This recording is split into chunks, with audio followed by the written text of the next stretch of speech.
तो दोस्तों आज है मार्च की 11 तारीख। चलिए आज की इस वीडियो में बात करते हैं एक और बहुत ही खूबसूरत से परमानेंट फ्लावरिंग प्लांट के बारे में। परमानेंट है क्योंकि एक बार लगाने पर सालों साल चलता है, सालों साल बना रहता है और फ्लावरिंग प्लांट है। लेकिन क्या है कि केवल सर्दी के मौसम में, ख़ास तौर पर अभी इस मौसम में, कह लीजिए कि फरवरी या मार्च के मौसम में ही ये पौधा जो है ये फूल देता है। तो क्या नाम है इसका, क्या इसकी देखभाल है, किस तरह से इसको जो है वो नेक्स्ट ईयर के लिए बचा कर रखना चाहिए, आज की इस वीडियो में सारी चीज़ें जो है आपके साथ शेयर करूंगा। तो सबसे पहले बहुत दिन से कमेंट्स आ रहे थे कि आपका कैमेलिया का प्लांट कहाँ है, बहुत दिन से आपने शेयर नहीं किया, उसकी जो अपडेट है वो शेयर कीजिएगा। तो ये लीजिए, मैं हाजिर हूँ अपने कैमेलिया के पौधे के साथ। कैमेलिया का पौधा क्या रहता है, ये एक विंटर फ्लावरिंग प्लांट रहता है या फिर कह लीजिए कि स्प्रिंग फ्लावरिंग प्लांट।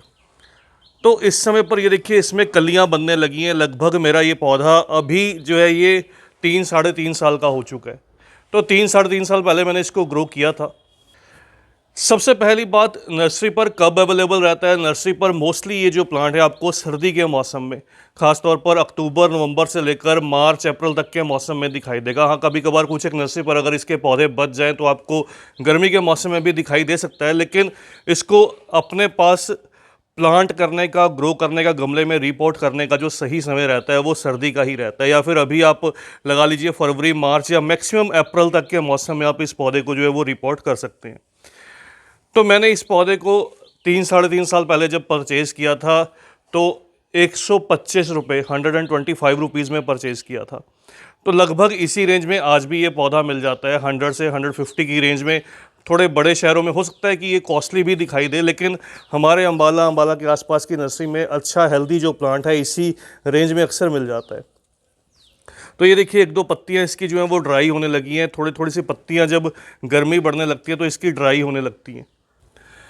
अगली जो चीज़ है वो है कि इसको गमला कितने साइज़ का मैंने दिया है। मैंने खैर इसको जब लेकर आया था तो बहुत छोटा गमला दिया था, तो आप हो सके थोड़ा सा बड़ा गमला दीजिएगा। ये जो आप गमला देख रहे हैं ये तभी से इसी गमले में सेम इसी तरह से लगा हुआ है। ये गमले का साइज़ केवल कह लीजिए कि 6 या 7 इंच है, 7 इंच का गमला है। तो हो सके तो इसको 10 या 12 इंच का गमला दीजिए, वो बेहतर रहेगा, क्योंकि जितनी इन पौधों की जो रूट्स हैं वो थोड़ी कवर्ड रहती है उतना अच्छे से ये पौधे जो है वो गर्मी के मौसम में ग्रो करते रहते हैं। क्योंकि गर्मी के मौसम में इनको थोड़ी सी प्रॉब्लम रहती है। हिली एरिया में ये पौधे बहुत अच्छे से ग्रो करते हैं, कोई इनको देखभाल नहीं चाहिए होती। लेकिन क्योंकि हमारे जो एरिया है प्लेन एरियाज़ हैं, यहाँ पर गर्मी के मौसम में गर्मी बहुत ज़्यादा रहती है। टेम्परेचर लगभग कह लीजिए 45 डिग्री के आसपास। अगली चीज़ है, ये बहुत स्लो ग्रोइंग प्लांट है। तो स्लो ग्रोइंग है इसलिए क्या है कि इस पौधे को बार बार एक तो रिपोर्टिंग की रिक्वायरमेंट नहीं रहती। तो मैंने इस पौधे को जो है वो केवल अभी तक जो है वो रिपोर्ट नहीं किया, केवल एक बार जब लगाया था तभी लगाया था। उसके बाद केवल इसको जो फर्टिलाइज़र है वो फीड किया। और अभी क्या है, अभी इसमें ये देखिए एक जो फ्लावर है ये खिलने लगा इसमें। और मैं बता दूँ, ये कलर से याद आया कि इसके जो बहुत से मल्टीपल कलर्स हैं वो भी अवेलेबल रहते हैं। कैमेलिया जैपोनिका इसको बोलते हैं। तो अभी ये क्या है, अभी ये रूट बाउंड हो चुका है। तो अब मैं बहुत जल्द इसको थोड़े से बड़े गमले में इससे जो है वो रिपोर्ट कर दूंगा। हाइट की बात करूं, मेरे इस प्लांट की हाइट लगभग कह लीजिए इस समय पर 3.5 फीट की है। जब मैं इसको लेकर आया था तो 1 फीट के आसपास का पौधा था। तो जैसे मैंने बताया कि स्लो ग्रोइंग है, धीरे धीरे बढ़ता है। अगर बात करूं इसकी कलियों की, तो इसकी ये जो आप बर्ड्स देख रहे हैं, ये कलियां आप इसकी सारी की सारी देख रहे हैं। तो ये इसकी बहुत सी कलियां हैं, देखिए बहुत सी कलियां निकल कर आई हैं। आपके पास अगर ग्राउंड में ज़मीन में जगह हो, इसको ज़मीन में लगा दीजिए, वहाँ पर भी ये बहुत अच्छे से हैवी फ्लरिंग करता रहता है। तो बहुत सी कलियाँ निकल कर आई हैं। जब मैं ये प्लांट इतना स्लो ग्रोइंग है कि इसकी कलियां अगर बनना स्टार्ट होती हैं तो मॉनसून के मिड के बाद, मोस्टली आप नोटिस कीजिएगा, मॉनसून के मिड के बाद जो इसकी कलियां हैं वो डेवलप होना स्टार्ट होती हैं। और लगभग इसको 6 महीने के आसपास, 5 या 6 महीने के आसपास का समय लग चुका है। देखिए इनको फूलों में कन्वर्ट होते होते। तो ये है इसकी स्लो ग्रोथ, इसकी बहुत स्लो ग्रोथ रहती है। लेकिन जो एक अच्छी बात है वो ये कि इसकी लीव्स जो हैं वो शाइनी रहती हैं, चमकदार पत्तियां रहती हैं, मोटी मोटी रहती हैं। और नई पत्तियां तो ख़ास तौर पर बहुत चमकदार सी निकल कर आती हैं। जैसे अब इसकी फ्लरिंग ख़त्म होगी वैसे इसमें नई नई शूट्स निकल कर आएंगी। ज़्यादा गर्मी में अगर आप इसको तेज़ धूप में प्लेस कीजिएगा तो इसकी पत्तियां इस तरह से बर्न होने लगेंगी, जलने लगेंगी। तो इनको सेमी शेड जो है वो पसंद रहता है, ये बहुत ज़रूरी है। सेमी शेड में रखिएगा। मिट्टी की अगर बात करूं तो मिट्टी इनके लिए जो रहती है वो ऐसी मिट्टी जो एसिडिक रहे, एसिडिक के साथ साथ वेल ड्रेन्ड रहे, और हो सके तो उसके अंदर ऑर्गेनिक जो कंपोस्ट है या फिर पत्तियों की जो खाद है वो आप इस्तेमाल कीजिएगा। उससे ये पौधे बहुत तेज़ी से और बहुत अच्छे से ग्रो करते हैं। तो खाली इसको आप कह लीजिए सिर्फ इसको आप पत्तियों की खाद में भी ग्रो कर लीजिए, उसमें भी इसका जो रिज़ल्ट है आपको बहुत ही अच्छा मिलेगा। बात करूं फर्टिलाइज़र की, तो फर्टिलाइज़र मैंने इसको क्या फीड किया। फर्टिलाइज़र केवल मैंने इसको 2 ही फर्टिलाइज़र जो है वो फीड किए थे। अभी जब इसमें फूल आना जो है वो स्टार्ट हुए थे या कलियां इसकी जो बढ़ने लगी थी, तब उस समय पर इसको फर्टिलाइज़ किया था। और लगभग साल में मैं इसको केवल 2 ही बार जो फर्टिलाइज़ है वो करता हूँ। ज़्यादा फर्टिलाइज़र की इसको रिक्वायरमेंट नहीं रहती। शुरू में पहले साल इसको मैंने ज़्यादा फर्टिलाइज़ किया, लेकिन उसका मुझे कोई एक्स्ट्रा रिजल्ट नहीं मिला।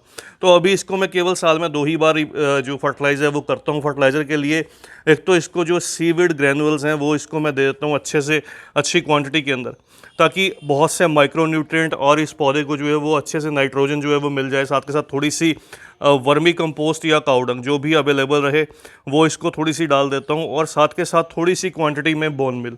तो बोन मिल क्यों ज़रूरी है? आपके बहुत से कमेंट्स रहते हैं हमारे पौधे में जो कलियाँ हैं वो गिरने लगती हैं, तो इन चीज़ों के लिए बोन मिल बहुत हेल्पफुल रहती है। तो ऐसी फर्टिलाइज़र जो फॉस्फोरस भी दे, माइक्रोन्यूट्रेंट भी दे, लेकिन साथ के साथ सॉइल को एसिडिक रहे, ऐसा फर्टिलाइज़र जो है वो ज़रूरी रहता है।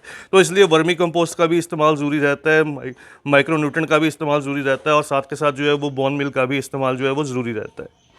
प्लेसमेंट मैंने इस पौधे की यहाँ पर की है। यहाँ पर क्या है, इसको केवल दोपहर के समय की जो धूप है वो मिलती है। गर्मी के मौसम में भी हालांकि दोपहर की तेज़ धूप इसको मिलेगी यहाँ पर लगभग 3-4 घंटे की, लेकिन ये 3 साल से बहुत अच्छे से टॉलरेट कर जाता है। थोड़ा बहुत लीफ बर्न होता है, उसके अलावा साल भर ये सेमी शेड में रहता है। थोड़ी देर की धूप मिलती है, फिर धूप जो है वो चली जाती है। तो आप चाहें तो तेज़ धूप के समय इन पौधों को जो है वो आप किसी ग्रीन नेट के नीचे भी प्लेस कर सकते हैं। तो बस दोस्तों ये थी मेरे इस कैमिलिया प्लांट की जानकारी, और मैंने कुछ दिन पहले आपके साथ अजेलिया फ्लावरिंग प्लांट को लेकर वीडियो वो भी शेयर की थी। अगर आपने नहीं देखा उसका जो लिंक है वो डिस्क्रिप्शन में दे दूंगा, वहाँ से वो वीडियो भी देखिएगा।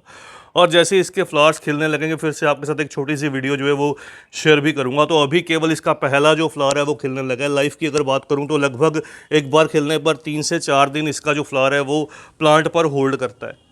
और बस जाने से पहले आपको दिखाना चाहूँगा, ये देखिएगा मेरे अभी इस तरह से पौधों ने जो नई नई ग्रोथ है वो स्टार्ट कर दी है। ये एक ज़ोरा का पौधा है जिसको रुक्मनी बोलते हैं, तो अभी इसकी नई ग्रोथ जो है वो निकल कर आई है। कुछ पौधों को मेरे बेटे ने इस बार जो है वो होली खिला दी थी। तो ये देखिए आज मैंने सभी पौधों को ऑलमोस्ट नहला दिया था, लेकिन 1-2 पौधे जो है वो बीच में रह गए थे।